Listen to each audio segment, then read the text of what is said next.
आय बहिर्भूत संपत्ति ठूल अभियोग हाटडी केन्दुझर जिला हाटडी ब्लॉक पीओ जितेन्द्र जेना बसंतिया स्थित घर और पत्नी नाम व्यवसाय प्रतिष्ठान उपर विजिलेंस चढ़ाऊ चली मोट 6टी स्थान में यह चढ़ाऊ कर सूचना मिली। आज भोर समय विजिलेंस विभाग पक्षर यह चढ़ाऊ केन्दुझर विजिलेंस विभाग 4 जन डीएसपी 8 जन इन्स्पेक्टर को नहीं हाटडी ब्लॉक 6टी स्थान में यह चढ़ाऊ कर मेरेगाँ स्थित निज घर बसंतिया निज घर जगन्नाथपुर ठारे थिबा दुकान गोदाम घर पतला स्थित पैतृक घर पंच और बालीबिरी पंचायत कार्यालय चढ़ाऊ जारी रखिथिबा सूचना मिली।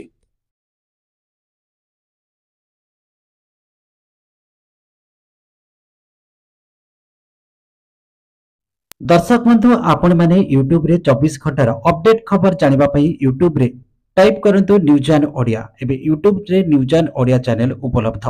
एतर उपभोग करंतु देखंतु जानतु 24 घंटार अपडेट खबर।